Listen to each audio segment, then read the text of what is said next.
सुमदवपाद सरोज युग्मे ब्रह्मेन्द्र रुद्रमुनिवृंद शिरोभिवन्दे श्रीमच्छटारि यतिराज सुपूजिते च शुद्धं मदीय हृदयन्द्रणमस्तु लग्नं माताण्डुसुम्मश्च पिताण्डुसुम्मः भ्राताण्डुसुम्मश्च सखाण्डुसुम्मः विद्याण्डुसुम्मः द्रविणण्डुसुम्मः स्वामिण्डुसुम्मः सकलण्डुसुम्मः हितोण्डुसुम्मः परतोण्डुसुम्मः यतो यतो वापि ततोऽण्डुसुम्मः अण्डुसुम्मदेवं न परं न किञ्चित् तस्माण्डुसुम्मं शरणं प्रपद्ये यो नित्यमच्युतपदाम्बुजयुग्मरुग्मव्यामोहदस्तैतराणि दृढाय मेने अस्मद्गुरोर्भगवतोऽसिदैकसिन्धोः रामानुजस्य शरणो शरणं प्रपद्ये श्रीमान् वेङ्कटनाथार्य कवितार्किकेसरि वेदान्ताचार्यवर्यो मे सन्निधत्तां सदा हृदि प्रपद्ये निरवद्यानां निषद्यां गुणसम्पदाम् शरणं भवभीतानां षडगोपमुनीश्वरं श्रीरङ्गेशयतीन्द्रा करुणया संस्यादिप्रेक्षितं ख्यातश्रीनरसिंहकार्यमुनेत्पादाम्बुजैन्दिरं दान् दीक्षान्तिदयादिविश्वगुणैः बान्धं बुधाग्रेसरौ श्रीमद्रङ्गसदार्यो निपतिं चयोनिधिं संशये श्रीमत्श्रीरङ्गपृथ्वीश्वरसररिगुणा संयमेन्द्रेण दृष्टं न्यस्तात्मानन्दसिंहे नरहरि षडजिद्योगिने तत्प्रसादात् प्राज्ञ श्रीरङ्गकार्यप्रभयजिपतेः प्राप्तलक्ष्मीतुसिंहास्थानं सेवे यतीन्द्रं सकलगुणनिधिं वीररघ्वेक्षरारिं श्रीरङ्गनाथषडगोपेतीन्द्रदृष्टं लक्ष्मीतुसिंहसरजित्करुणैकपात्रं श्रीरङ्गवीरवराषडावहृद्यं वेदान्तदेशीयतीन्द्रमहं प्रपद्ये सम्प्राप्ताध्यात्मशास्त्रं नरहरि षडजिद्रङ्गभूकारिजाभ्यां कारुण्यात्मीतुसिंहेन्द्रषडरिभोः आत्मनिक्षेपधन्यं वेदान्ते वावधूगत्वमिषडजिदारङ्गपूर्वेण सूक्तं वाच्यं नारायणार्यं परमतमनव्याख्यातमीडे श्रीमद्रङ्गशटारिसंयमिवराल् लब्धाहमान्तद्वयं श्रीमद्वीररघुद्वहादशरजित्पादारविन्दाश्रयं श्रीमद्वेदवदं सदेशियतेः कारुण्यवीक्षास्पदं सेवे रङ्गधुरीणसाधनवसं नारायणं योगिनं श्रीमद्रङ्गशटारि योगिजनन्यस्तात्मरक्षापरं श्रीमद्रङ्गशटारि वीरविराट् लब्धाहमान्तद्वयौ ईशा डम्बविवर्जितं शुभमुनेर्बान्धं महद्वंसजं वन्दे वत्सविभूषणं बुधवरं श्रीकृष्णमार्यं सदा वेदान्तदेशीयतीन्द्रकटाक्षरद्दत्रय्यन्तसारमनवद्यगुणं बुधाघ्र्यं नारायणाद्यैदुर्यकृपाभिषिक्तं श्रीरङ्गनाथेशेखरमाश्रयामः कलयामि कलिध्वंसं कविं लोकदिवाकरं यस्य गोपिप्रकाशाभिः आविद्यं निशन्तमः வாழி பரகாலன் வாழி கலிகண்ணி வாழி குறையலோர் வாழ்வேந்தன் வாழியரோ வாயோனி வாழ்வழியால் மந்திரங்கள் மங்கையர்கோள் துயோன் சுடர்மான வேல் நெஞ்சுக்கிரல்கடி தெய்வமடங்கானிடம் பிறவி நெஞ்சுக்கு நல்ல விதம் தமிழ் நன்னூல் மறைகள் அஞ்சு கிழக்கியம் ஆரணசாரம் பரமே வஞ்சக்கலன் பொறி பரகாலன் பணவல்களே எங்கள் கதியே ராமானுசமுனியே சங்கை எடுத்தாண்டு தவராசா பொங்கு புகழ் மங்கையர்கோ நீண்ட மறையாயிரம் அனைத்தும் தங்கு மனம் நீ எனக்குத்தான் வற்புடைய வரை நெடுந்தோள் மன்னர் மாள வடிவாய மழுவேந்தி உலகமாண்டு வேற்புடைய நெடுங்கடல் தனிவேல் உய்த்த வேல் முதலா வெண்ணானூர் விந்தைமேய கற்புடைய மடக்கண்ணி காவல் பூண்ட கடுபல் சூழ் நெடுமருகில் கமலவேடி பொற்புடைய மலையரையன் பணிய நின்ற பூங்கோபலூர் தொழுதும் போது நெஞ்சே. திருக்கோளூருடைய பெருமானுடைய வைபவத்தை அனுபவிச்சுட்டு இருக்கோம். சென்ற பாசுரத்துல நெஞ்ச கூட்டு பெருமாளை சேவிக்கிறதுக்கு வான்னு சொல்ற, தொழுதும் போது நெஞ்சே அப்படின்னு சாதிக்கிறார். அப்படி நெஞ்ச துணையாக கொண்டு சேவிக்க போனார். இந்த பாசுரத்திலையும் அந்த நெஞ்சியே துணையாக தான் வேண்டார். ஏன்னா பகவானுடைய சௌலபியத்தை நினைச்சாலும் பயம் ஏற்படுறது, பரத்துவத்தை நினைச்சாலும் ஒரு பயம் ஏற்படுறது. ஆக அப்படிப்பட்ட அவனுடைய திவ்ய கல்யாண குணங்கள்லாம் ஈர்க்கும்படியாக பண்ணக்கூடியது. இந்த பாசுரத்துல பல அவதாரங்கள் அனுபவிச்சு அவனுடைய பராக்கிரமத்தையும் சொல்லி அப்படிப்பட்டவனுடைய திவ்ய தேசத்துக்கு போய் பெருமாளை சேவிக்கலாம் அப்படின்றத சொல்றார். வற்புடைய வரை நெடுந்தோள் மன்னர் மாள பரபதார்த்தத்தை பார்ப்போம். அதாவது வற்புடைய வரணிந்தோள் மன்னர் மாலை அப்படின்னு சொன்னா, பரசுராமன் அவதாரத்துல பரசுராமனுடைய தோப்பனார விஸ்வாமித்ரர் தன்னுடைய தப்ப பலத்தினால ஒரு அசுரனை ஏவி வதம் பண்ணும்படியா பண்ணிட்டார். அதனால தன்னுடைய குலத்துக்கு தன்னுடைய அப்பாவை கொண்ட அரக்கனுடைய குலத்தெல்லாம் இது பண்ணணும் அப்படின்னு சொன்னார். அப்படிப்பட்ட அதாவது பலராமனுடைய, அதாவது பரசுராமன், அப்படிப்பட்ட பரசுராமனுடைய பராக்கிரமத்தை சாதிக்கிறார். அதுவும் இல்லாத அந்த பரசுராமரே ரொம்ப நாள் எழுதிருக்கார்.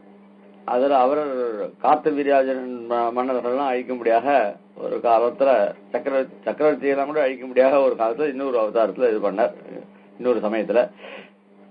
அப்படி பரசுராமனாய் அவதரித்த போது பலத்தை உடைய அவருடைய பராக்கிரம புஜங்களுடைய அழக வர்ணிக்க, பல பலத்தையுடைய மலை போல் உயர்ந்த தோளுடைய மன்னர்களை அழியும்படி பராக்கிரமன்றது தோல்ல தான் தெரியும்.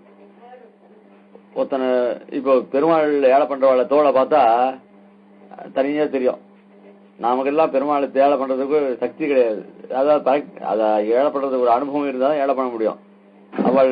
அவளை பார்த்தாலே ஓஹோ இவெல்லாம் பெருமாள் ஏழை பண்றா போல இருக்கு அப்படின்னு தெரியும். அந்த தோல் வீங்கிட்டு இருக்கும். அப்படி இந்த ராஜாக்களுடைய தோல் பலமானது அவ்வளவு வலிமை மிக்கதா இருக்கு. அப்படிப்பட்ட அரசர்களை தான் அழித்தவரான பரசுராமர் அது சக்கரவர்த்தி திருமகன் கல்யாணம் பண்ணிட்டு வச்சே அவரே எழுதியிருந்தாரோ இல்லையா பெருமாள். அப்படிப்பட்ட பரசுராமன் முதல்ல சொல்றது பராசர விஷயம். அந்த சக்தி கொண்டது. அதனால பரசுராமனை சமிக்கணும். அந்த பரசுராமன் இத்தனை கொண்டு சொல்லி விட்டா அது பராசரனுடைய அப்பா அவ சக்திய விஸ்வாமித்திரர் ஒரு ஏவி அவர் கொண்டார். அதனால யாகத்தை பண்ணி அரக்கர் குலத்தெல்லாம் இங்க வருது. பரசுராமர் சத்திரிய வம்சத்தை அழிக்கணும்னு நினைச்சிருந்த.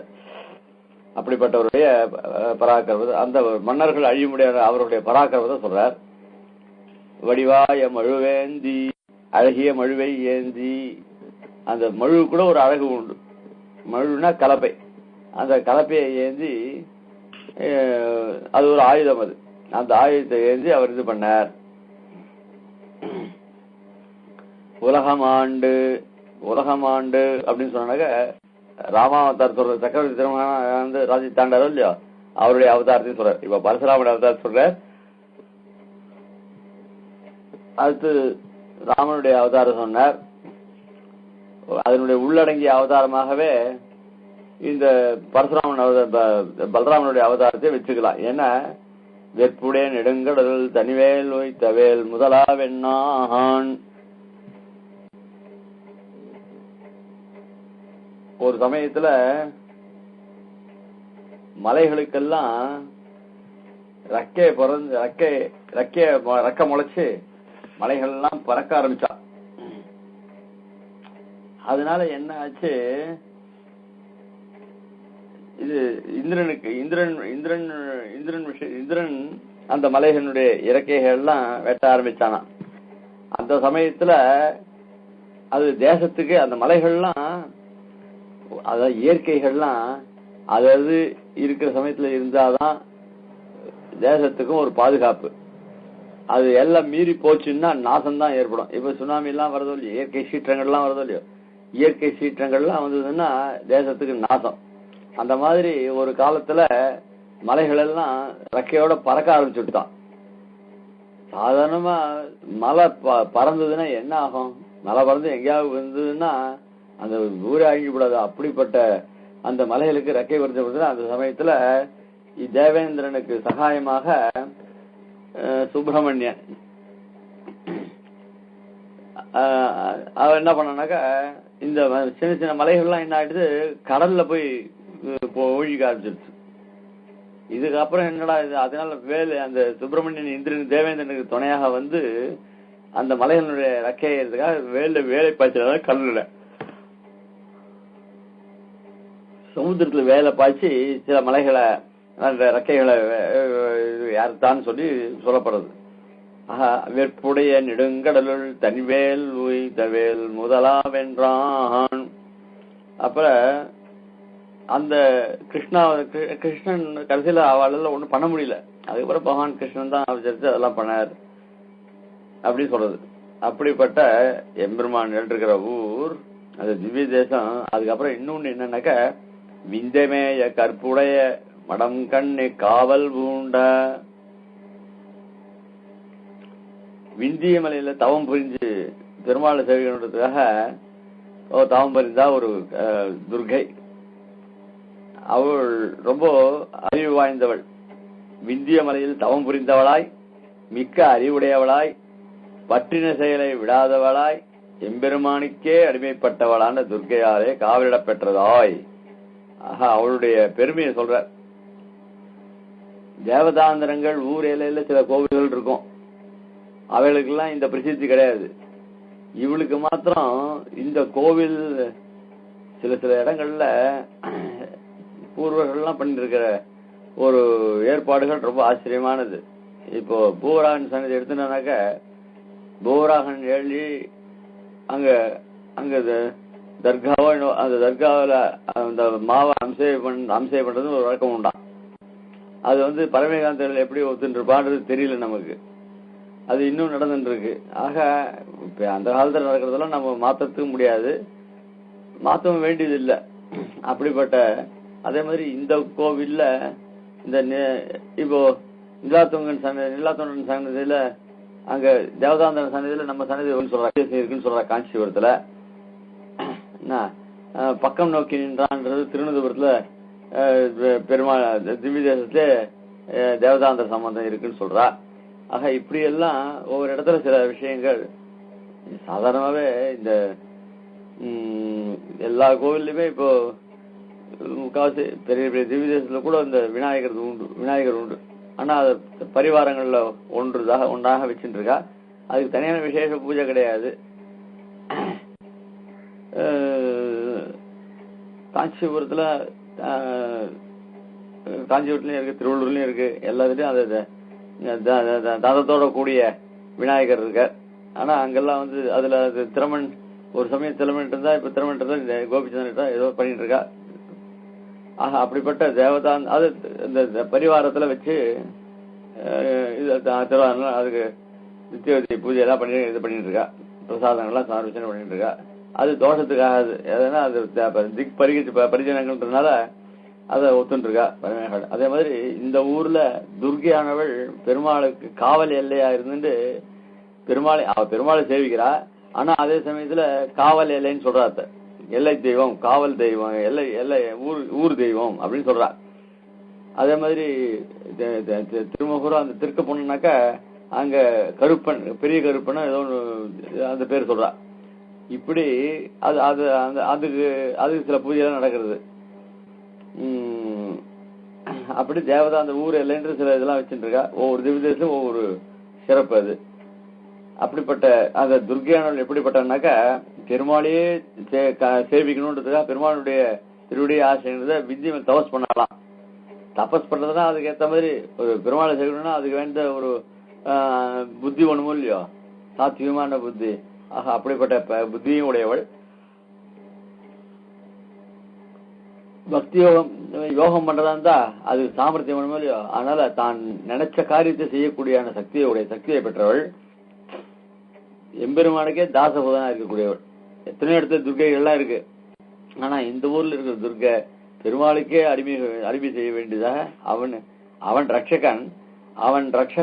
ரட்சகன் ஊர்ல இருக்கிறவளை ரட்சிக்கிறதுக்காக இவள் எல்லை தெய்வமா நிற்கிறான். இத திருவங்கி ஆழ்வார் தன் பெரிய திருமணியில சாதிக்க போறார்.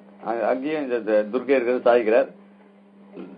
அப்படி துர்கையாலே காலிட பெற்றதாய், கடிவழில் சூழ் மணமிக்க சோலைகளாலே சூழ பெற்றதாய், நெடுவருகில் அகலமும் நிலமுடைய திருவிதிகளை உடையதாய், கமலம் வேலி தாமரை மலர்ந்த தடாகங்களை உடையதாய்,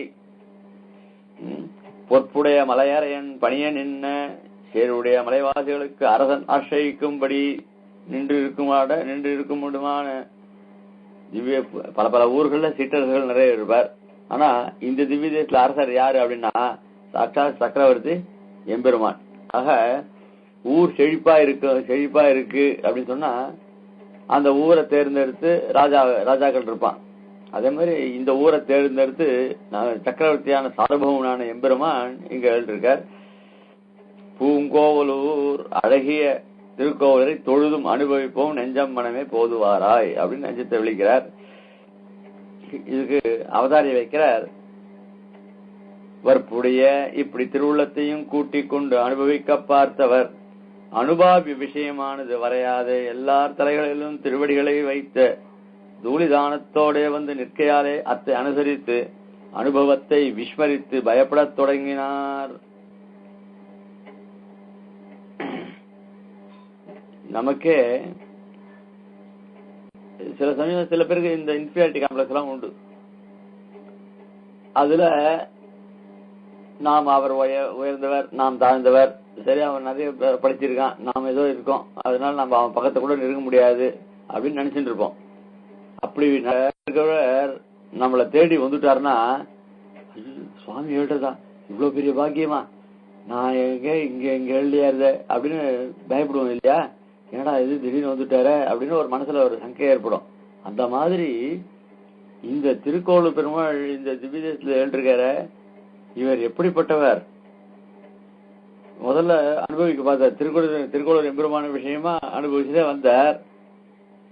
அந்த அனுபவத்துக்கு விஷயம் இருக்க, அதாவது அனுபவத்துக்கு விஷயம் என்ன, எம்பெருமான் தானே. அந்த எம்பெருமான் ஏதாவது ஒரு லிமிட் உண்டு, லிமிட் வேணும்.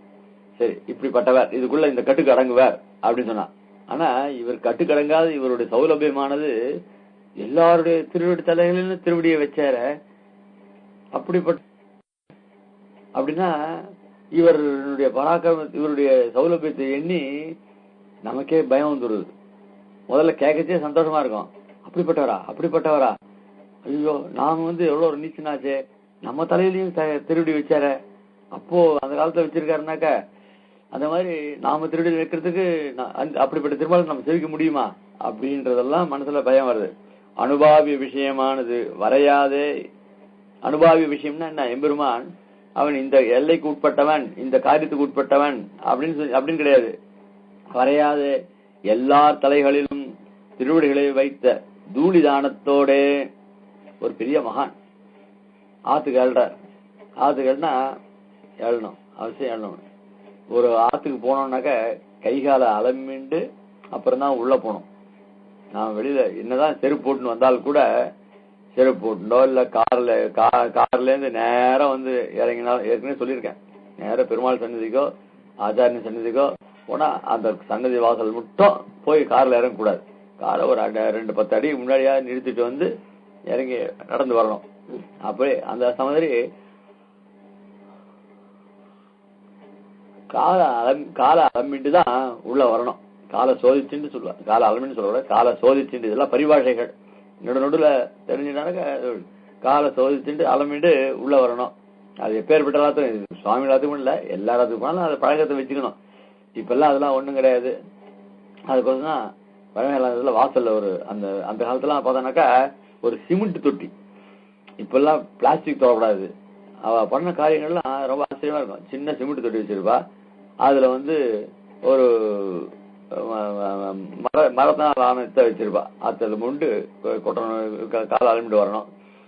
அப்புறம் அது மாதிரி போய் என்னாச்சு, வாசலே குழாய் வச்சிருப்பா. இப்ப எல்லாம் குழாய் வச்சிருப்பா, அந்த குழாயை திரும்பிட்டு வரணும்.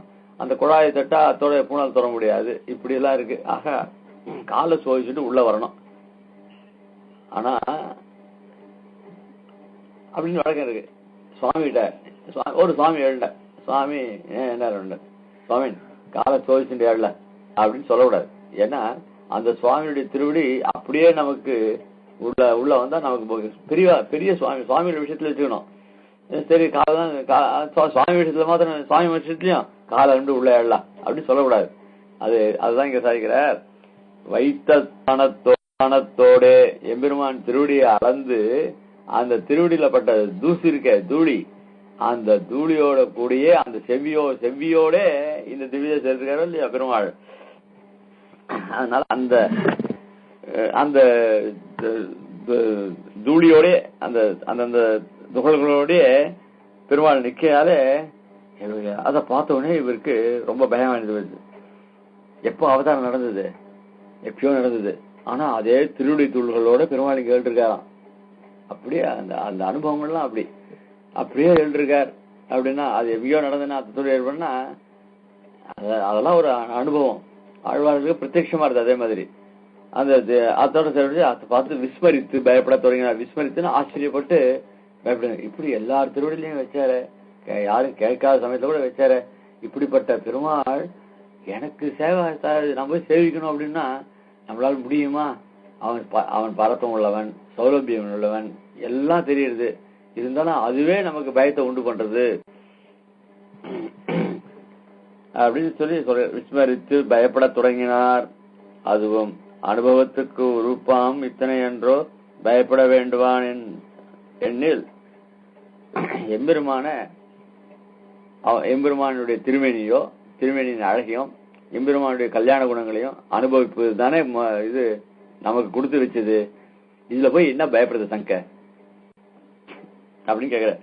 அதுவும் அனுபவத்துக்கு உருப்பாம் இத்தனை என்றோ பெருமாள் அந்த அன்னைக்கு பூமியை அளந்த சூடோட கூட அந்த தூள்களோடய கூட பெருமாள் எழுதிருக்கார.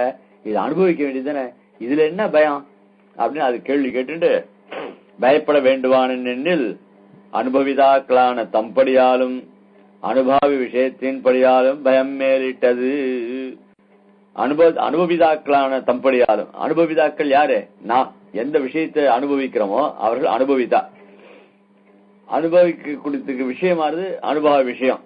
ஆக இவன் அனுபவிக்கிறானே, இவன் எப்படிப்பட்டவன்? நீசனேன், நிறைவொன்றும் இல்லேன், என்கண் பாதன் வைத்த பரஞ்சோதின்னு சொல்றோம் இல்லையோ, அந்த மாதிரி நாம அஜ்ஞானம் நிறைந்தவன். பெருமாள் ஸ்தோத்திரம் சொல்லி வணங்குறது கூட நமக்கு சக்தி கிடையாது.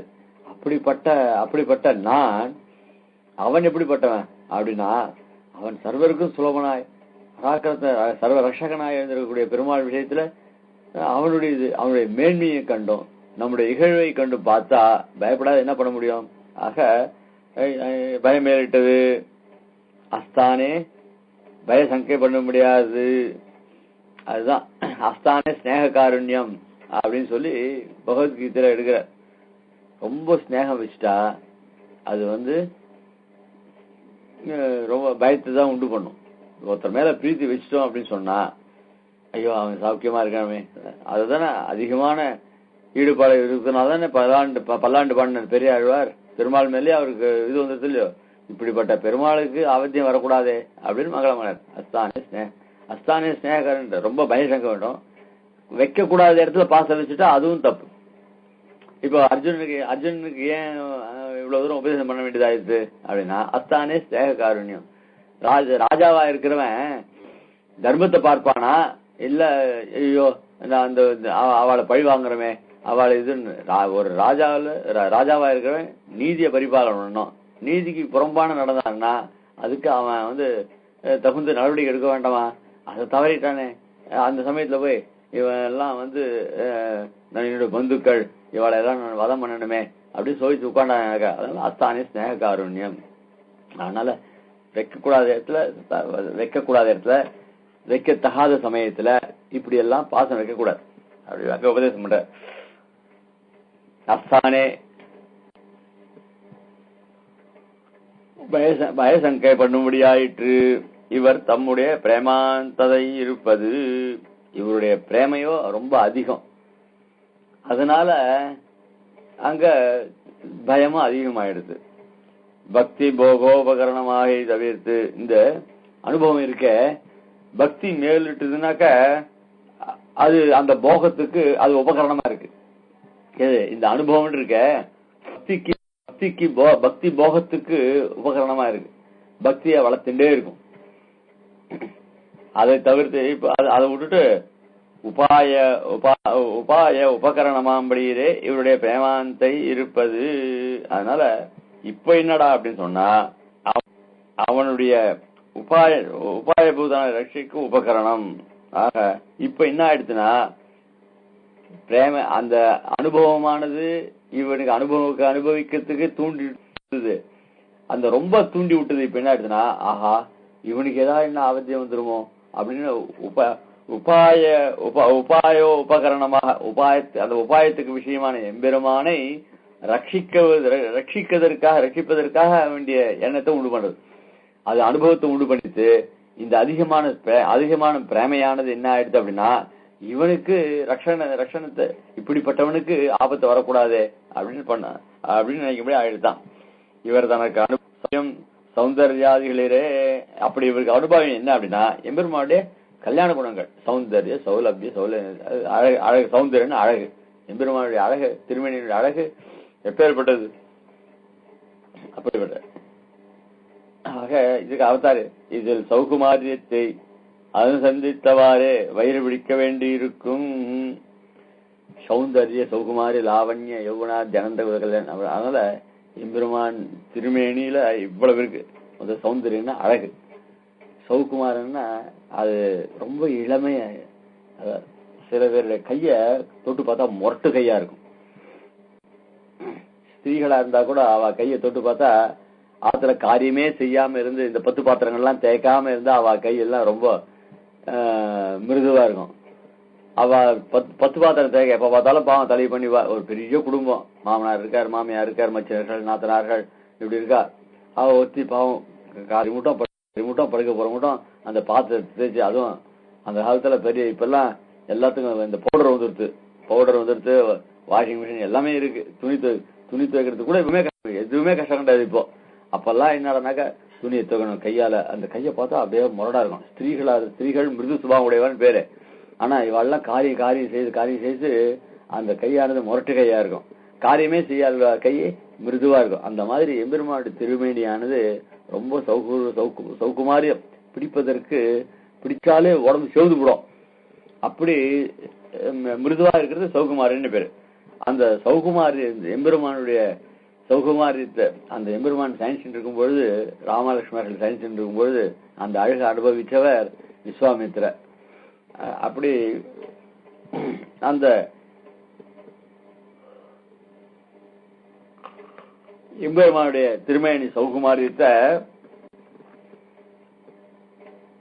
ரொம்ப எம்பெருமானுடைய சகாயத்தினால சுக்ரீவன் பட்டாபிஷேகம் பண்ணிட்டு ராமனுக்கு தக்க சமயத்துல உபகாரம் பண்றேன்னு சொல்லி அத்தையும் மறந்து, அதுக்கப்புறம் லக்ஷ்மணன் வந்து சொல்ல, அதுக்கப்புறம் அதை உணர்ந்து அதுக்கப்புறம் மேற்கொண்டு காரியங்களை செய்தான். அப்படிப்பட்ட சுக்ரீவன்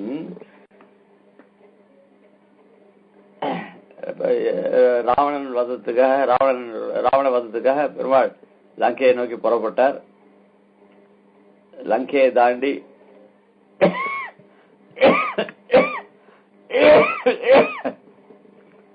லங்கையினுடைய சமீபத்துக்கு வந்தார்.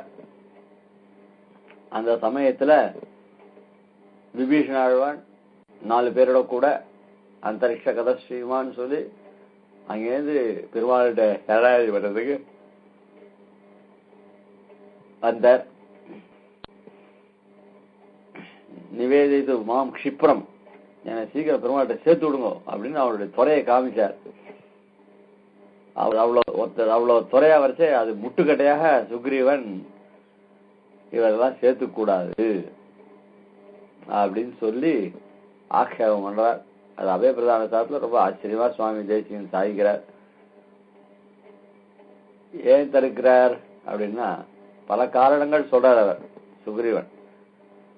சொல்லி இக்காரணத்தை கொண்டு பெருமாள் சொல்றார், அவன் சரணாகதின்னு வந்துட்டான், அவனை காப்புறது தானே முறை அப்படின்னு சொல்றார். இல்லை, அவன் இன்னைக்கு ஏதோ ஒரு உள்நோக்கத்தோட வந்திருக்கான். சரி, அவன் இப்ப பெருமாள் திருவிழா பிறகு அவன் நல்லவனாவே இருக்கட்டும். ஒருத்தருடைய சுபாவம் மாறவே மாறாது. எண்ணிக்கையா இருந்தாலும் ஒருத்தருடைய சுபாவத்தை நீ இப்படி இருக்கக்கூடாது, கொஞ்சம் அவளுக்காவது கொஞ்சம் 4 பேருக்காவது கொஞ்சம் இதுவா நடந்துக்கும் அப்படின்னா ஒரு 2 நிமிஷம் நடங்கிருப்பான், திருப்பி அவரோட சுபாவம் காமிச்சிடும். ஆக அந்த மாதிரி சுபாவத்தை அடக்கவே முடியாது. அப்படி அதனால சொல்றான் சுக்ரீவன் சொல்றான், இந்த மாதிரி அவன் இங்க பெருமாள் நல்லவன் நினைச்சிட்டு இருக்கு, அது பெருமாள் திருவாக்கு பிறகு அவன் நல்லவனாவே இருக்கட்டும், இருந்தாலும் அவனுடைய ஜாதி புத்தி, அவனுடைய ராட்சச இது என்ன, யாரோட கூட பிறந்திருக்கான்? ராட்சச வம்சத்துல 2 பேர் 3 பேரோட 3 பேரா பிறந்திருக்கான். விபீஷண மகாத்மா ராவண சேஷிதான் சொல்றார். இருந்தாலும் அவன் சுக்ரீவன் சொல்றார், அவன் அரக்கர் குலத்துல பிறந்தவன், அவனுடைய சுபாவம் மாறவே மாறாது. இன்னைக்கு வான சரணாதி பண்ணிட்டு நாளைக்கு இங்கேயே பெருமாளுக்கு அவத்தியத்தை பண்ணு, நாம அடைய வேண்டியது சீத்தையை மீட்பதற்காக வந்திருக்கோம். இந்த சமயத்துல அவனை சேர்த்துட்டு அவனால நமக்கு இன்னும் பல கஷ்டங்கள் வர போறது, அவனை சேர்த்துக்க கூடாது அப்படின்லாம் சொல்ற. மகாராஜர் சௌகுமாரத்தை அனுசந்தித்தவாறே வயிறு பிடிக்க வேண்டியிருக்கும். அதனால எம்பெருமானுடைய சௌகுமாரியத்தை பார்த்தா வயிறு, இந்த பெருமாளுக்கு இது என்ன அவத்தியம், கிருஷ்ணாவதாரத்துல அவனுடைய இளம் பருவத்தை பிடிச்சு அனுபவிச்ச நம் பெரியாழ்வார் வயிறு பிடிக்கும்படியா பாசனங்கள்லாம் பண்றாரு. அப்படிப்பட்ட சௌகுமாரத்தோடையவர் எம்பெருமான். மகாராஜர் இந்த இடத்துல சுக்ரீவன் விபீஷணாழ்வான் அனுகூலனாய் வந்து சரணம் புகுரான் நிற்க தம்முடைய பிரேமாந்தத்தாலே, சுக்ரீவனுக்கு பெருமாள்கிட்ட பிரேம ஜாஸ்தி. அந்த பிரேம அதிகமா இருக்கிறதுனால சாதாரணமா ஆபீஸ்லயே சேர்மனுக்கு ரொம்ப பிஏவா இருந்துட்டு அவன் என்ன பண்ணுவான், இன்னும் ஒருத்தன் அந்த சேர்மன் கிட்ட வந்து பேசக்கூடாது, ஏன்னா தனக்கு நாளைக்கு பதவி ஆபத்து போடும். அதனால அனுகூலமா இன்னொருத்தன் யாராவது இவனுக்கு அனுகூலமா வந்துட்டானாக்கா சேர்மனுக்கு இவனுடைய பதவி போயிடும். அதுக்காக இன்னொருத்தன் கிட்டக்கே விட மாட்டான். அந்த மாதிரி இவர் எம்பெருமான் சுக்ரீவன் எம்பெருமானுக்கு ரொம்ப பிரீத்தி பாதனா இருந்தார். விபீஷணன் வந்துட்டு தன் இடத்த பிடிச்சுட்டான், என்ன பண்றது? அது ஒரு எண்ணம் உண்டோ இல்லையா? எப்போ இன்னொருத்தனை பத்தி சொல்றோமோ இவனை பத்தி நம்ம தெரிஞ்சுக்கணும். ஆக இந்த விஷயத்துல 2 விஷயத்திலயும் பார்க்க பிரேமாந்தத்தாலே வத்தியதாம் பத்தியதாம் என்றாரிலே. என்ன வத்தியதாம் பத்தியதா அப்படின்னா, அவன் இன்னைக்கெல்லாம் தண்டிக்க வேண்டியவன், கொல்லப்பட வேண்டியவன். ஏன்னா அரக்கர் குலத்துல இருந்தா வந்திருக்கான், அவளை வதம் பண்றதுதான் நம்ம வந்திருக்கோம். அவளை வதம் பண்ணுச்சு, அவகிட்ட போய் நம்ம தோழமை பார்த்து இப்படி ஃப்ரெண்ட்ஷிப் எப்படி அர்த்தம்? வத்தியதாம் ஏக தீவிரேன தண்டேன சசிவை சஹா ராவணஸ்ய பிராதா கேஷ விபீஷணா. இந்த விபீஷணன் யார் தெரியுமா? என்ன இவன் 4 பேரோட வந்திருக்கானோ இல்லையோ, இவ 4 பேரையுமே சேர்த்து இவனையும் சேர்த்து கொல்லணும், தண்டிச்சு கொல்லணும். சாதாரணமா இல்ல, அணுவா தண்டனை கொடுத்து கொலை பண்ணணும். வத்தியதாம் ஏஷ தீவிரேன தண்டேன சச்சிவை சஹா. இவனை மாத்திரம் இல்ல, விபீஷண மாத்திரம் இல்ல, சச்சிவை சஹா அவனோட வந்த 4 பேர்கள் இல்லையோ, அவளெல்லாம் தீவிரேன மிக கொடுமையாக தண்டேன தண்டிச்சு ராவணஸ்ய பிராதா சேஷ விபீஷணா நிக்கிறான வந்து நிவேதிது மாம் க்ஷிப்ரம் அப்படின்னு வந்து நிக்கிறானே, அவன் எப்படி விடுதணுமா? ராவனுடைய தம்பி. அதனால அவனை வத்தியதாம் அப்படின்னு சொல்ற, அவனை தண்டிக்க வத்தியதாம் தான் இருக்கு. சில புஸ்தகங்கள்ல பத்தியதான் இருக்குன்ற பாடம் கிடையாது. வத்தியதாம் ஏக தீவிரேன, ஆக அவன் கொல்லப்பட வேண்டியவன் அப்படின்னு சொல்லி சொல்றார். இது எதனால அப்படின்னா, குகன் பரதெல்லாம் பெருமாளை தேண்டு வரைச்சே, பரதன் ராமனுடைய தம்பின்னு தெரியாதனால ராமனுக்கு ஏதாவது ஆபத்து வந்துருமோ, ஏன் லக்ஷ்மணன் பேரே சந்தேகப்பட்டார் குகன். ராத்திரியில லக்ஷ்மணன் ஏன் இப்படி சுத்திட்டு இருக்கான், அவன் ஏதாவது சூழ்ச்சி பண்ணி இவாளுக்கு ராஜ இப்படி இருந்தா இது பண்ணிருக்கான அவனவெல்லாம் வந்து. ஆக பெருமாள் பேர்ல ஒருத்தர் பேர்ல ஒரு பிரீத்தி வந்துருச்சுன்னா அவனுக்கு ஆபத்து வரக்கூடாதுன்னு சொல்லிட்டு அவன் மேல பரிவேலை பண்ணக்கூடாது. அந்த திருச்சியில சுக்ரீவன் விபீஷணனை சேர்த்துக்கூடாதுன்னு சொல்றான். இது ரொம்ப ஆச்சரியமா அபிப்பிரதான சார்ல இந்த பெருமாள் எப்பேற்பட்ட பகவான். அவர் வந்து நான் சொல்ற வார்த்தையை கேளுங்க, அதுல உங்களுக்கு அபிமதமா இருந்தா நான் சொல்றது ஏத்துக்கோங்க, இல்லைன்னா நீங்க சொல்லுங்க, நான் அப்புறம் கேட்கிறேன். பக்ஷதான் நான் சொல்ற வார்த்தையை 2 கேளுங்க சொல்றேன். அந்த ஸ்லோகங்கள்லாம் ரொம்ப ஆச்சரியமான ஸ்லோகங்கள். அப்படி மமாபி நான் சொல்றதே கொஞ்சம் கேளுங்களேன் அப்படின்னு சொல்றேன். அவ சொல்றதெல்லாம் பொறுமையா கேட்டு பெருமாள் அது தேசிகன் விவரணம் பண்ற அழகு ரொம்ப ஆச்சரியம். ஆக நான் சொல்றது கொஞ்சம் கேளுங்க அப்படின்னு சொல்லி அத ஐசிங்க சாதிக்கணும். ரொம்ப ஆச்சரியமா இருக்கும் அந்த பிரகரணங்கள்லாம். என்றார் இதே அசுர ராட்சசராலே மிடைந்து கிடைக்கிற தேசமாகியாரே அத்தை பார்த்தவாறே வயிறு பிடிக்க வேண்டி இருக்கும். என்ன போய் பெருமாள் இருக்கிற இடமும் அசுரர்கள் இருக்கிற இடம். அவளுக்கு பாதுகாப்பு, அவ இருக்கிற இடத்துல இருந்ததா பாதுகாப்பு. வெளியில போனோம் அப்படின்னாக்க புது இடமா இருந்ததுன்னா அங்க கொஞ்சம் அவளுக்கு அது பயம் ஏற்படும். அதனால நாம் எங்கேருந்து வந்திருக்கான், அந்த இடத்துல இருந்தே வந்திருக்கான். நாம எங்கேயும் தூரம் இருந்து அவன் அங்கேருந்து இங்க வந்தானா, ஓஹோ சரி பரவாயில்ல, அவன் அங்கேருந்து அவ்வளவு தூரம் வந்திருக்கான் இங்க, அதனால திருப்பி போறது கூட நம்ம தேசமா இருக்கிறதுனால கொஞ்சம் பயம் இல்லைன்னு சொல்லலாம். நாம இருக்கிறதோ அவன் தேசம், அசுரர்கள் இருக்கிற தேசம். அவன் வந்திருக்கிறதோ அசுர தேசம் வந்திருக்கான். சரி இங்க இருந்து உழவு கண்டு போறது அப்படி வந்திருப்பான நல்ல மாதிரி நடிச்சு நம்ம கேம்ப்ல நடந்து நாங்க இங்க நடக்கிற விஷயங்கள்லாம் யுக்திகள்லாம் தெரிஞ்சு சொல்றதுக்கு இப்படியே நான் இதாவது இப்படி எல்லாம் யோசனை. ஆக அதனால வயிறு பிடிக்க வேண்டி இருக்கும். இவர் பயத்தாலே இழிந்தாலும் ரட்சனுக்கு அவ்வோ பய நிவர்த்தியை பண்ணி அனுபவிக்கி பரமிரே. அதனால இவருக்கு பயம் வந்து சுக்ரீவனுக்கு பயம் வந்துடுது. இப்ப எம்பெருமானுக்கு பொறுப்பு ஜாஸ்தியா போயிடுது. விபீஷணனை ஏத்துக்கணும். விபீஷணனை ஏத்துக்கிறதுல பெருமாள் அவரோட திடமா இருக்கார். அதே சமயத்துல சுக்ரீவனுக்கு பயத்தை போக்கணும். பயத்தை, ஏன்னா சுக்ரீவன் இவனுக்கு பெருமாளுக்கு உபகாரம் பண்ண போறான். இவனையும் மறைச்சுக்க முடியாது. இவனை மறைச்சுட்டா இந்த காரியம் நடக்கணுமே. அதனால இவனுடைய பயத்தை போக்கி இவன் வாயினாலேயே அவரை ஏத்துக்க முடியா பண்ணணும். எவ்வளவு காரியம் பெருமாளுக்கு பாருங்க. அப்படிப்பட்ட இவர் பயத்தாலே இழிந்தாலும் நம்மளுக்கு ஒருத்தன் ஆறுதல் சொன்னா நமக்கும் தைரியமா இருக்கும். நாமே ஐயோ ஸ்திதி கிடைக்கணுமே அப்படின்னு ஒரு பயத்தோட வந்துட்டு இருக்கோம். இவன் இன்னும் பயத்தை கொண்டே வந்தானாக்கா அப்போ பயம் நமக்கும் அதிகமாகும். அதனால எம்பெருமான் இவர் பயத்தாலே இழிந்தாலும், என்னடா இவன் இப்படி சொல்றானே, என்னடா விபீஷணன் ஏத்துக்கணுமா வேண்டாமா, என்ன பண்றது, இவன் ஏத்துட்டா இவன் நம்ம கிட்ட முறைச்சு போனா என்னவோ அப்படின்னு கூட இவருக்கு அதிகமா கூடும். இவர் பயத்திலே இழிந்தாலும், ஆனா சர்வலோகத்துக்கும் சரண்யன் சர்வ ரட்சகனான எம்பெருமான் இவனுக்கு அப்படின்னா, ஏன்னா ரட்சகனா இருக்கிறாடே நீ எத்தையா சொல்லிட்டு நான் அவனை ஏத்துப்பேன், அவனை ஏத்துக்கதான் போறேன் அப்படின்னு சொல்லிட்டு வரலாமோ இல்லையா.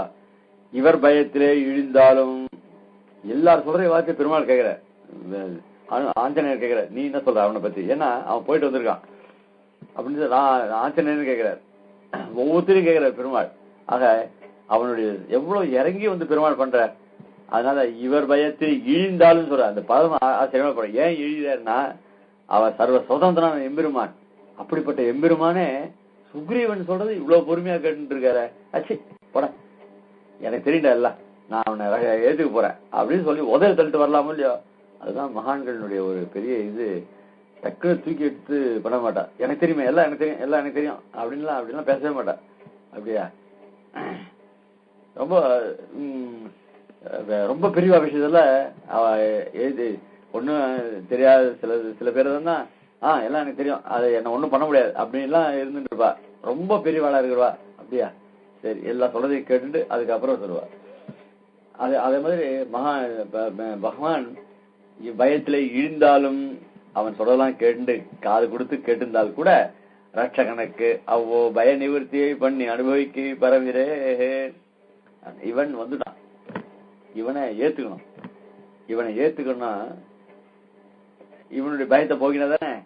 அதனால ரட்சகனுக்கு சர்வ ரட்சகனான எம்பெருமானுக்கு அவ்வளோ பய நிவர்த்தியை பண்ணி, எவ்வளோ பய நிவர்த்தி, சுக்ரீவனுக்கு பயம் ஏற்பட்டிருக்கு. அவன் அங்கேருந்து வந்திருக்கான், ராட்சச வம்சத்தை சேர்ந்தவன், அவனுடைய குணம் மாறாது என்ன அப்படின்னு தர்மாத்மா அப்படின்னு சொன்னா கூட, விபீஷண தர்மாத்மான்னு சொன்னா கூட அவன் குலத்துல இருந்து பிறந்ததுனால அவன் சிலமே மாறும் அப்படின்லாம் சொல்லிடலாம். அதனால அவனுடைய பயத்தை நிவர்த்தி பண்ணி இவனை ஏத்து அனுபவிக்கை பரமீரே. அனுபவிக்கணும்னா அவனை ஏத்துக்கிறது யாரு, விபீஷணனை ஏத்துக்கிறது பரம்.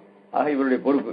ஆகையாலே மகாராஜர் பயத்தை பெருமாள் தம்முடைய ராஜநீதியும் காட்டி, ராஜநீதி என்ன ராஜநீதி அப்படின்னா அது அந்த சரணாகத ரட்சணத்தினுடைய பெருமையை சொல்லி அந்த புராணுடைய கதையை சொல்லி அந்த ரிஷி ஒரு கதையை சொல்றார். அந்த ரிஷி கதையை சொல்லி 1.5 ஸ்லோகம் அத சொல்லி அங்க இது பண்றார். இவனுடைய பயத்தை போக்குற பெருமாள்.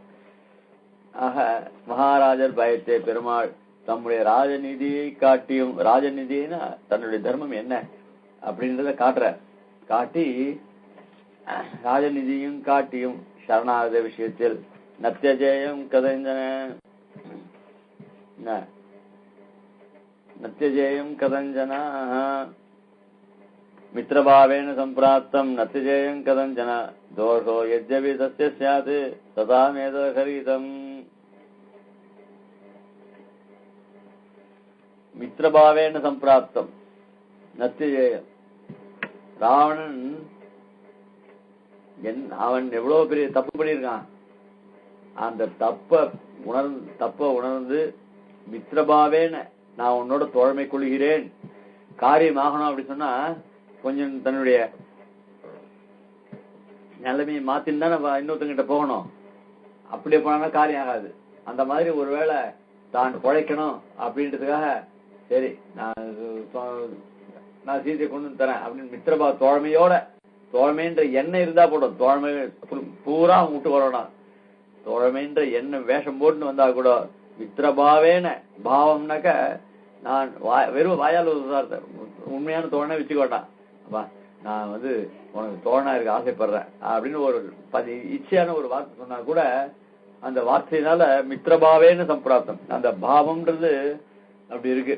அந்த பாவத்தை காமிச்சு மித்ரபாவேன சம்பிராப்தம் அப்படி வந்தானே. ஆனால் நத்திஜேயம் கதஞ்சன ஒரு பொழுது அவனை விடமாட்டேன்.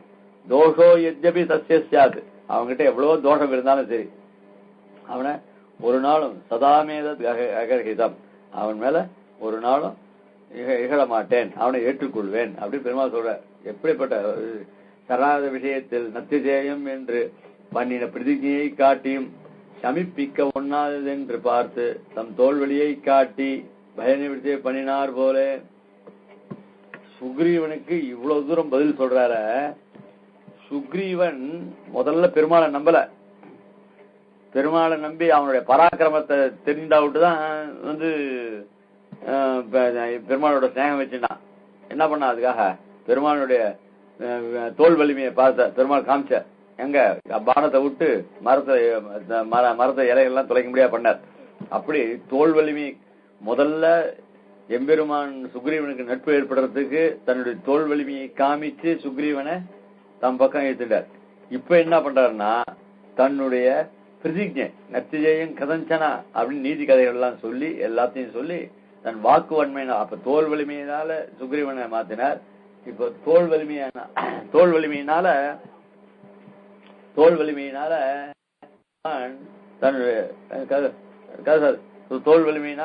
தன்னுடைய பயத்தை நிவர்த்தி பண்றார். பண்ணின பிரதிஜையை காட்டியும் நான் ஏற்கனவே ஒரு காலே சரணாம் அடைந்தார்க்கும் ஏற்கனவே நத்திஜேயம் சமீபிக்க ஒண்ணாது என்று பார்த்தும் ஆனால் நான் என்னுடைய பிரதிஜையை விட மாட்டேன் அப்படின்னு பெருமாள் திறமா இருக்கிறதுனால அதையும் சொல்லி தன் மிடுக்கையும் தம் தோல்வழியை காட்டி பயனிறுத்தி பண்ணினார் போலே தன் மிடுக்கையும் காவல் உறுப்பையும் தேசத்தினுடைய அரணுடைமையும் புத்தி பிரதான முகத்தாலே காட்டிக் கொடுக்க நிர்பயராய் நெஞ்சே நாம் அனுபவிக்க போறாய் என்கிறார். இது எதுக்கு எடுத்தார்னா இப்போ பெருமாள் என்ன பண்றார், தான் அவதாரங்கள்லாம் எடுத்ததையும் தன் அவதார காலத்துல பண்ண பராக்கிரமங்களையும் தேசத்தினுடைய வலிமையும் ஊரினுடைய செழிப்பையும் அந்த தேசம் எவ்வளவு ஒரு தேசம் பாதுகாப்பா இருக்கணும். அந்த தேசத்துல பாதுகாப்பா இல்லைன்னா யாரும் வசிக்க முடியாது. அதனாலதான் பெரிய அரண்மனையா இருக்கும். அதுக்கு உள்ளுக்குள்ள வரத்துக்கு முடியாதபடி பெரிய மதில் சுவரெல்லாம் இருக்கும். அப்படிப்பட்ட செழுமை மிக்க ஊரா இருந்தாதான் சரி. அது மட்டும் இருந்தா போறாது, நல்ல புத்தி கொடுக்கக்கூடிய ஊரா இருக்கணும். இப்படி எல்லாம் இருந்தா அந்த ஊர்ல இருக்கிற சௌகரியம். அதுதான் அந்த எம்பெருமான் எப்படி அந்தந்த காலங்கள்ல பண்ண பராக்கிரமங்களை விட அதே எம்பெருமான் சர்வ ரட்சகனாக தன்னுடைய தோல்வழியும் புத்தி பிரதானம் பண்ணக்கூடிய சக்தியும் காமிச்சு எடுக்கக்கூடிய திருக்கோவில் இருக்கே, அதுதான் நமக்கு அரண். அந்த திவ்ய தேசத்தை போய் நாம் சேவிப்போம் வா. நாம அங்க போய் பாதுகாப்பா இருக்கோம். நமக்கு புத்தியும் அதான் சாய்கிறார். தன் மிடுக்கையும் எம்பெருமானுடைய மிடுக்கையும் காவல் உறுப்பையும் அவன் ரட்சகன். அவன் ரட்சகன்றது பெருமாள் எத்தனை தூரம் சுப்ரீவனுக்கு காமிச்ச தன்னுடைய தோல் வலிமையை காமிச்சு அந்த அப்படிப்பட்ட எம்பெருமான் காவல் உரைப்பையும் காவலுடைய ஒரு திண்மை காவல் நிச்சயமா இவன் சீதை அவருடைய தோல் வலிமையை பாடிப்பெறன்னு சாய்கிற பெரியாழ்வார்.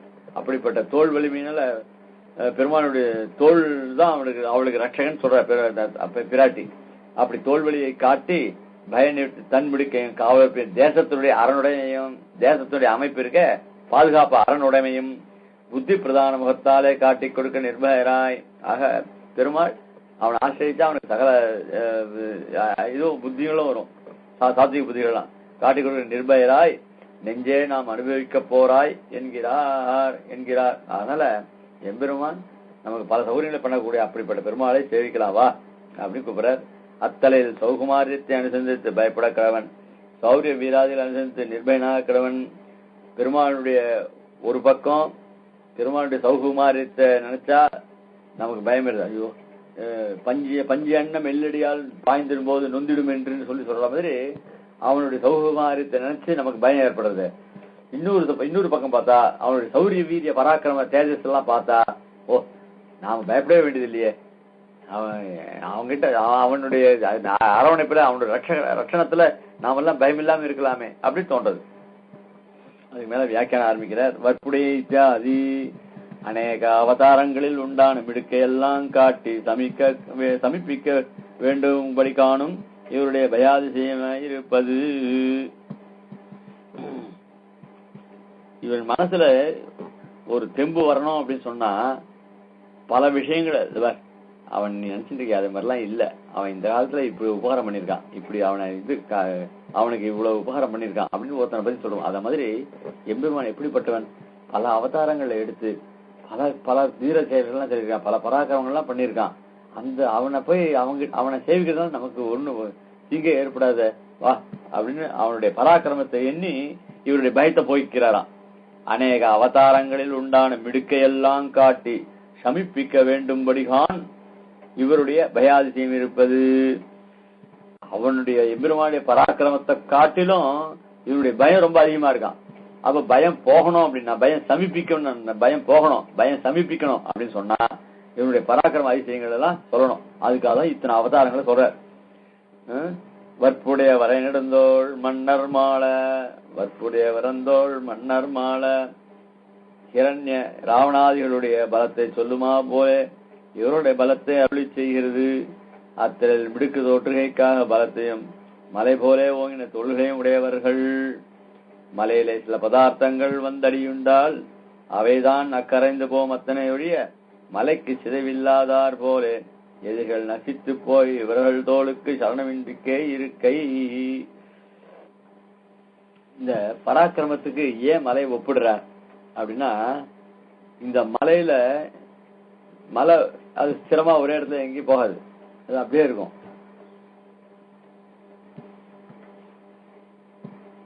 அந்த மலையில சில சின்ன சின்ன கற்கள் செடிகள் கொடிகள் எல்லாம் அப்படி இருக்கும். இந்த கற்கள் அதனால அந்த மலைக்கு ஒன்றும் உபதம் ஏற்படாது, அதுக்குதான் நாசம் ஏற்படும்.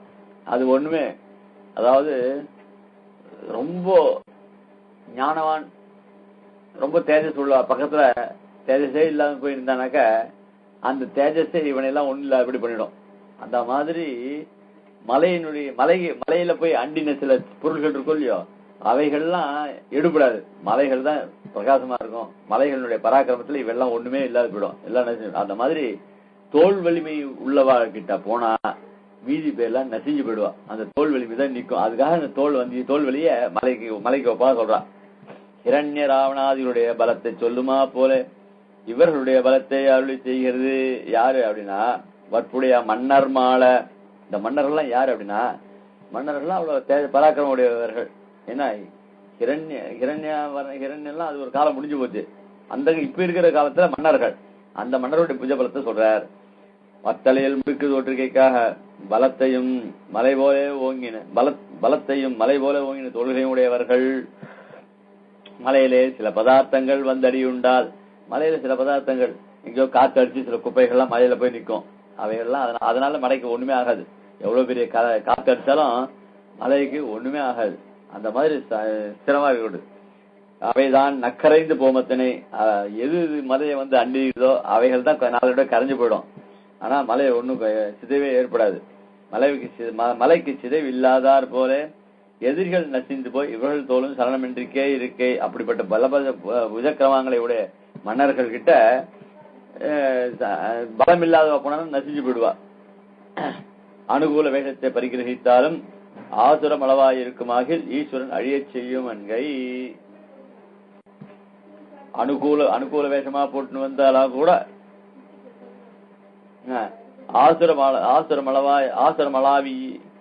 ஆசுரமளாவி இருக்குமாகில் ஈஸ்வரன் அழியச் செய்யும் என்கை.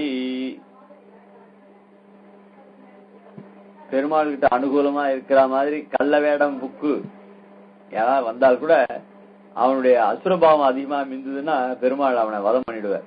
பெருமாளுக்கு சர்வஜனம் இல்லையா, அவனுக்கு தெரியும் எல்லாம்.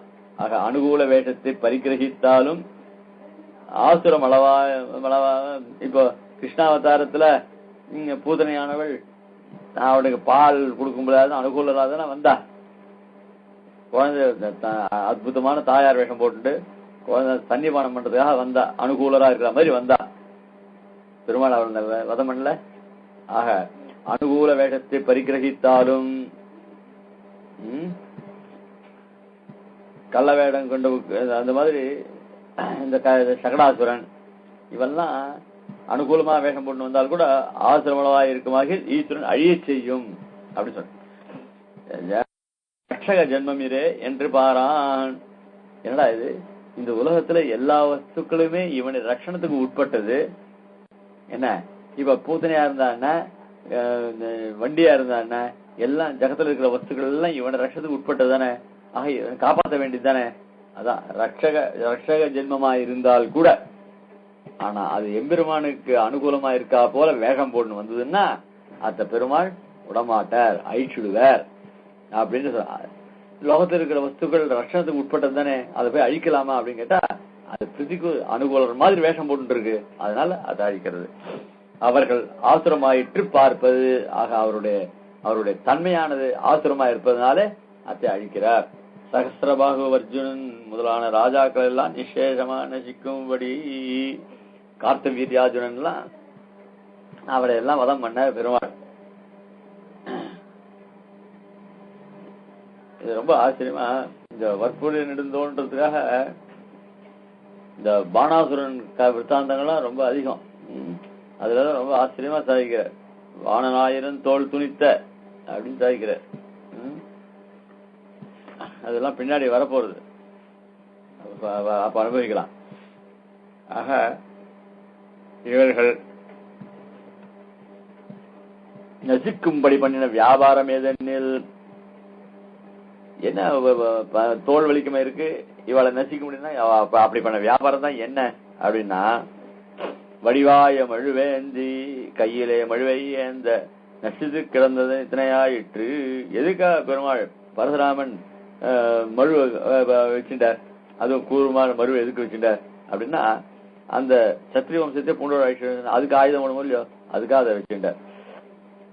ஹிரண்ய நரசிம்ம வேஷத்தை கண்டு ஹிரண்யன் மிருதனானார் போல அங்கன்றியே கையும் மழுமாயிருக்கும் இருக்கிற இருப்பு தரிசனீயமாய் இருக்கையாலே ஏந்தி என்னவுமான்.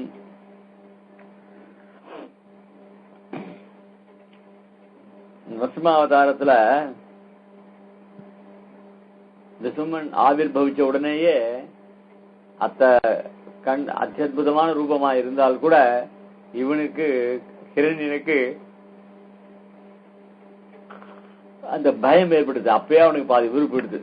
அதனால அவன் அந்த ஆயுதத்தை இதுல அந்த க்ஷணம் அந்த பெருமானுடைய திருமேனியை பார்த்த உடனே அந்த கர்ஜிக்க உடனே அவனுடைய எப்படி பாண்டவ யுத்தத்துல பெருமாள் சங்கம் எடுத்து ஊடின உடனேயே அவளுடைய பலங்கள்லாம் பாதி போயிடுதுன்னு சொல்றாளோ, அந்த மாதிரி எம்பெருமான் அவதரிச்ச உடனே அவனுடைய கர்ஜனையை கேட்ட உடனே கம்சனுக்கு ஹிரண்யனுக்கு பாதி உயிர் போயிடுது. அந்த மாதிரி இல்லாத கையும் மழுவுமாய் அங்கனன்றியே. அது அவன் இவர் எப்பவுமே கையில மழு ஏந்தினா கையில வச்சுட்டே இருக்கார். எப்போ யார் வருவாளோ அவளை வதம் பண்றது. அதனால அவதாரம் முடியல, அவருடைய பிரதிஜையும் முடியல. அதனால அந்த தரிசனீயமான இருப்பு இருக்கோ இல்லையா, அதனாலதான் கையை ஏந்தின்னு சொல்ற. வடிவாய மழுவேந்தி, வடிவாய மழு கொண்டுன்னு சொல்லாம இல்லையா, மழு ஏந்தினா கையில வச்சுட்டு இருக்காரு. அது அந்த சேவையே இன்னைக்கும் பெருமாள் அந்த பரசுராமன் அவதாரத்துல அந்த மழுவோட சேவிக்கிறோமோ இல்லையோ. அதனால அந்த அவதாரம் முடிஞ்சால் கூட இப்போ இப்போ எம்பெருமான் ரிசுமனை சேவிக்கும் பொழுது ரிசுமன் தேசம் அந்த நகத்தெல்லாம் அப்படியே கோரமாக சேவிக்கிறோம் இல்லையே. ஆக அங்க அகோபிலத்துல மட்டும்தான் அந்த ஹிரண்ய கசுப மடியில போட்டு பண்ற மாதிரி ஜுவாலா ரிசுமன் சன்னதியில சேவிக்கிறோம். ஆனா மீதி திவ்யங்கள் ரிசுமன் சொன்னாக்கா ரொம்ப சாந்த சோர்வியோடு ரிசுமன் சேவை அழகா சேவையாருது இல்லையா. அந்த மாதிரி இல்லாத இவர் இன்னைக்கும் பரசுராமன் சேவை சாதிச்சு அந்த மழுவோட சேவை சாதிக்கிறார். ஆக ஏந்தி அவருடைய பரசுராமனுடைய இருப்பானது சேவிக்கிறது ரொம்ப தரிசனீயமா இருக்கிறதுனாலே, தரிசனம் சேவிக்கிறது கண்ணுக்கு இனிமையா இருப்பதுனால ரௌத்ரமான அஸ்திரம் என்று வைஷ்ணவ அனாதரியா நிற்க இவர் வடிவாய மழு என்கிறார். சாதாரணமா சூரம் இதெல்லாம் கையில வச்சுட்டா பரமேகாந்திகள் அந்த ஆயுதத்தை ஒத்துக்க மாட்டான். ஆனா பரசுராமன் கையில ஏந்திருக்கிற மழுவ ஆழ்வார் வடிவாய மழுவேந்தின்னு சாய்கிறார். ஆனா வைஷ்ணவர்களா இருக்கிறவா அத்தையும் இன்னைக்கு சேவிச்சுட்டு இருக்கா. ஏன்னா அது பெருமாளுடைய அவதாரம், அது தரிசனீயமா இருக்கிறதுனால அத்தை இங்க பெருமாள் ஏந்தின்னு சாய்கிற வடிவாய மழுவேந்தின்னு சாய்கிற ஆழ்வார். ஏதேனும் ஒரு ஆயுதத்தை பிடிக்கிறோம் இவருக்கு தரிசனீயமா இருக்குமே. எப்படி எம்பெருமானுக்கு திருவாழி திருச்சங்கமும் ரொம்ப சேவிக்கிறது அழகா இருக்கோ, அந்த மாதிரி பரிசாமருக்கு ஏதோ ஒரு ஆயுதம் பெருமாள் கையில இருக்கு. அவரும் ஒரு அவதார புருஷன் தானே ராமாவதாரத்துல. அவருக்கு அழகு கொடுக்கறதுக்கு இந்த ஆயுதம் இன்னும் அழக கொடுக்கிறது. ஏதேனும் ஒரு ஆயுதத்தை பிடிக்கலும் இவருக்கு தரிசனீயமாய் இருக்குமீரே. ஆக ஏதோ ஒண்ணு எம்பெருமானா இருந்தா திருவாழி திருச்சக்கரம் தான் ஒன்றுது இல்ல, மழுவும் அவர். ஏன்னா சோழசாய ஸ்தோத்திரத்துல அதுவும் சொல்லப்படுறதுனால அதுவும் இவருக்கு பெருமாளுக்கு அழகான சேவையை கொடுக்கிறது. திருவாழியம் அவன் பிடித்தவாறே தரிசனமாய் இருக்கிறது. உலகமாண்டு பரசுராம ஆழ்வான் ஆண்டதொரு ராஜ்யம் இல்லாயாரே ராமாவதாரத்தை நினைக்கிறது.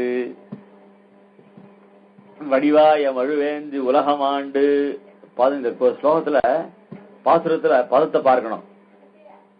மன்னர் மாலை வடிவாய மழுவேந்தி, அந்த மன்னர்கள் எல்லாம் மாறுறதுக்காக கையில மழுவேந்திருக்கார். உடனே உலகம் ஆண்டு அப்படின்றார். பரசுராமன் எங்க உலகம் ஆண்டார்? அவர் சக்கரவர்த்தி தானே மதம் பண்ணினார். இந்த உலகம் ஆண்டு பதம் அங்க எப்படி ஊட்டும் அப்படின்னு சொன்னா அந்த உலகம் ஆண்டுன்றதுனால ராமாவதாரத்தை உடனே டக்குன்னு பரசுராமன் சொல்லிட்டே வந்தாரு இல்லையா, உடனே உலகம் ஆண்டு ராமனுடைய ராஜ்ய பரிபாலனத்தை சொல்றார். உலகம் ஆண்டு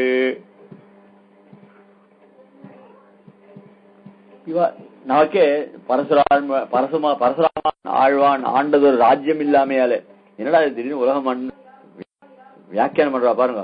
என்னடா இது பரசுராமனுக்கு ஆளுவதற்கு ராஜ்யமே இல்லையே, திடீர்னு உலகம் ஆண்டுன்னு சொல்றேன்னாக்க ராஜ்யம் இல்லாமையாலே ராமாவதாரத்தை நினைக்கிறது உலகமாண்டு.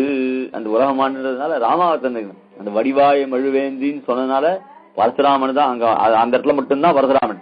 இந்த உலகமாண்டுன்னு வந்தா உடனே மத்ஸ்யகூர்ம வராகச்ச நாரசிம்மச்ச வாமனா பரசுராம ராம பலராமன் அந்த அவதாரத்துல வருது இல்லையா. அதனால பரசுராமனுக்கு அடுத்துதானே ராமாவதாரத்தை தன் பிதாவை நலிந்தார்கள் என்னும் கோபத்தாலே ராஜாக்கள் தலையெடுத்து அவருடைய ரத்தத்தாலே தடாகத்தை நிரப்பி உதக்கிரியை பண்ணி போனான் இத்தனையரே.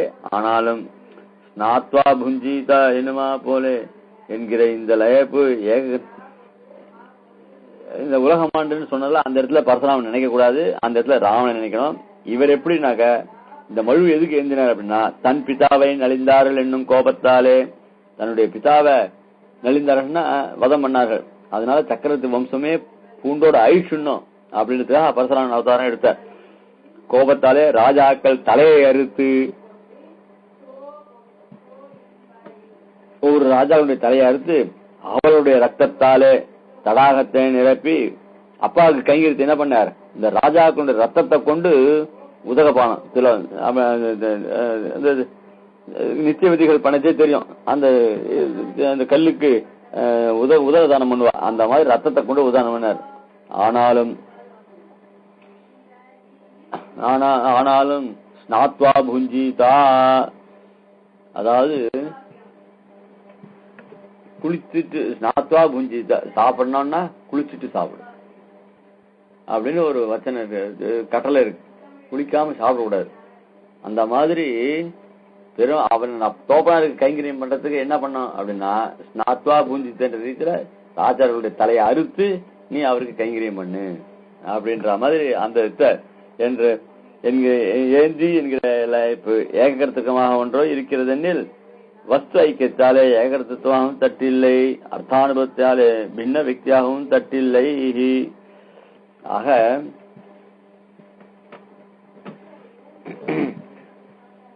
ஏககர்த்தம் இங்க இந்த ஏககர்த்தமாக ஒன்றோ இருக்கிறது எனில் பரசுராமனை காட்டி கொடுக்கிறது எது அப்படின்னா இந்த மழுதான். அப்போ மழு இல்லைன்னாக்க பரசுராமனை கண்டுபிடிக்க முடியாதா அப்படின்னு சொன்னா, வஸ்து ஐக்கியத்தாலே ஏககர்த்தமாகவும் அதாவது லட்சுமி சுயப்பதித்துவம் எம்பெருமான காட்டி கொடுக்கிறது.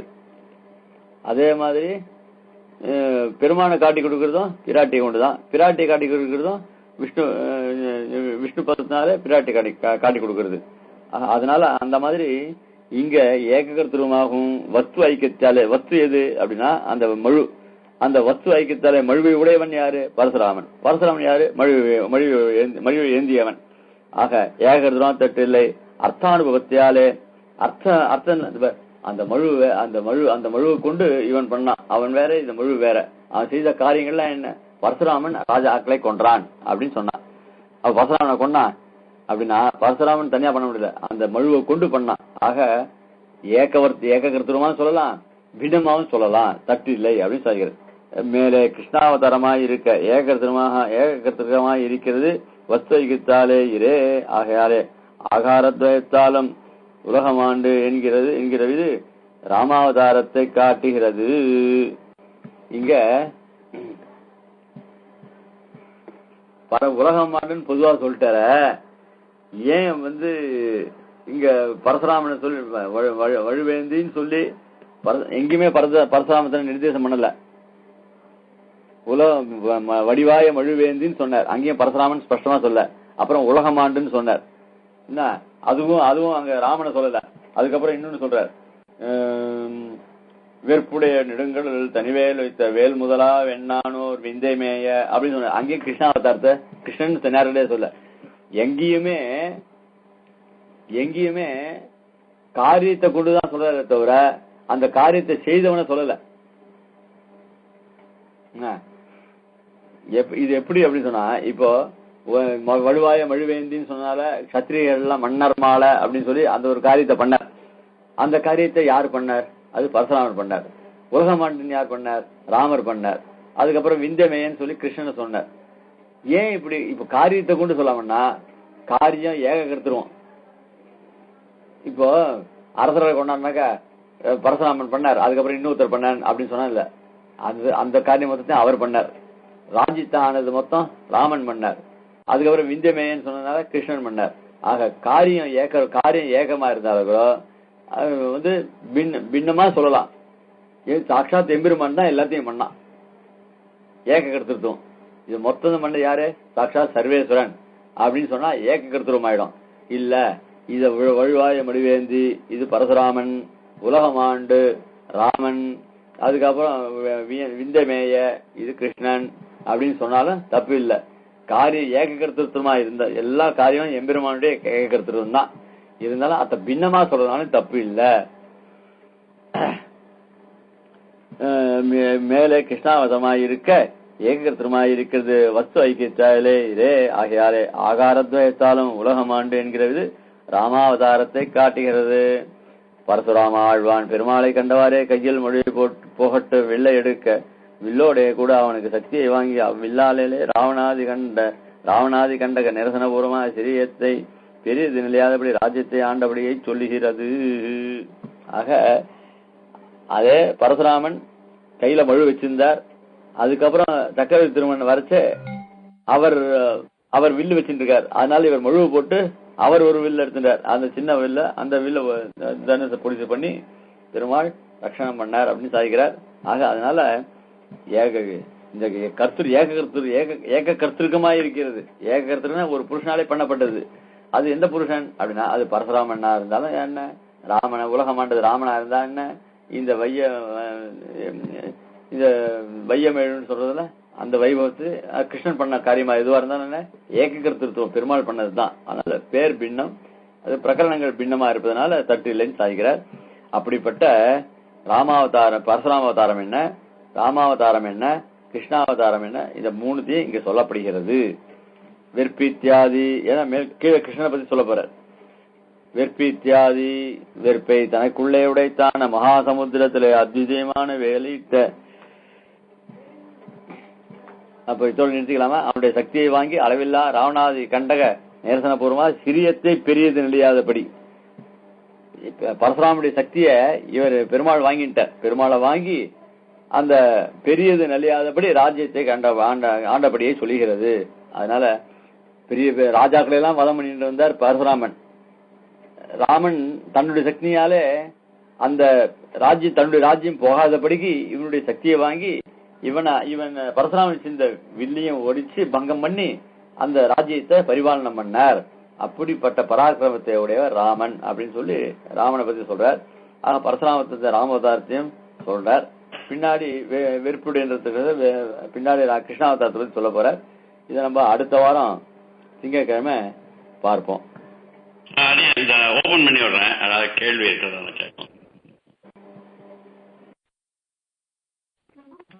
யாருக்காவது வேற ஏதாவது சொல்லலாம் இல்ல கேள்வி இருக்கா கேட்கலாம். சடகோபன் குறைச்சல் இல்ல அழிச்சிங்க அனுப்புறதுனால ரொம்ப ஆச்சரியமான பாசுரம். நம்ம அழிச்சிங்க நவம்பர் 15, 2003 இந்த வரிகளை ஆச்சரியமா அனுபவிச்சு அது அவர் சொன்னதெல்லாம் நீங்க சொல்றது எக்கோ ஆறுது. அது முக்கியமா 4-5 விஷயங்களுக்கு காதுல சிராவியமா இருந்தத இந்த கோஷ்டியோட சேர்த்து கலந்துக்கிறேன். தூளி தானத்தோட நிக்கிற ரட்சகன் திருக்கோவிலூர்ல கொடுக்கிற சேவையை பத்தி அந்த ஆச்சரியமான வார்த்தைகள் தூளி தானத்தோடு அப்படி அந்த இடம் தொட்டு அழகா அது பட்டது. அதாவது அபய பிரதான சாரத்துல இருந்து அதுல முக்கியமா மகாராஜா சுக்ரீவனுக்கு தத்துவ ஞானம் போயிடுத்து. ஏன்னு போச்சுன்னா ஞானத்தினால பக்தியினால அவன் பகவான் ரட்சிக்கிறதுக்கு பாசத்தால் வரும் அஜானத்தினால அவரை இந்த மாதிரி ரட்சிக்க பார்த்தான். அவரை தேத்தின விதம் ஆச்சரியமான விதங்கிறத பத்தி தேவரீர் சொன்னதும் பெரிய சாரமான விஷயம். மூணாவது நமது அழிசிங்கர் சொல்றது இந்த பறை மேல் மண் அடித்தால் அது சிதறுவது போல் இந்த நக்கரைந்து போய்கிற சொல்லியோ அந்த இடத்துல பறை மேல் மண் அடிச்சதுன்னா அது சிதறுவது போல் ஆச்சு அப்படின்னு ஒரு உபமானம் எடுத்துக்கிட்டோம். அப்புறம் தேவரீர் அனுகூல வேஷத்தை பரிகிரகிக்கிற இடத்துல ராவணன் சன்னியாசிய வேஷம் போட்டுன்னு வந்து அனுகூல வேஷத்தை பரிகிரகிச்சு ஏமாத்தினான் அப்படின்னுட்டு அவர் சொன்னார். அதுல கடைசியா மழுங்கிறது ஆபரணம் ஆயுதம் இந்த 2 பிரிவுலையும் இருக்கும். அது பெருமாள் கையில அது ஏறி எடுத்தோம்னா அது எந்த ஆயுதத்தை அவர் பெருமாள் கையில வச்சிருந்தாலும் தர்சனியம், அதுல விபாகம் பார்க்கவில்லை. மழுவும் அழகு அப்படின்னு ஆச்சரியமா இதெல்லாம் ஞாபகம் வந்தது. அது இந்த சபையில விஞ்ஞாபிச்சுக்கணும். அது தேவருடைய அவதாரங்களை ஆச்சரியமா ஒண்ணுக்கு மேல ஒண்ணு தூக்கி தூக்கி நிக்கிறது. அதனால எங்க நிறுத்துறதுன்னு தெரியல. அதனால அதிகமா போயிடுச்சு. பட் ரொம்ப மனசுக்கு ரசிச்சு ரஞ்சகமா இருந்தது. அதுதான் தேவரிட்ட சந்தோஷம்.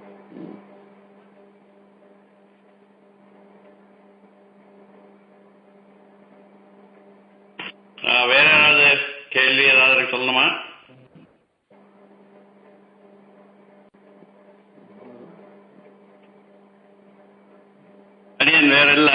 சன்னிச்சு வச்சிடலாமா?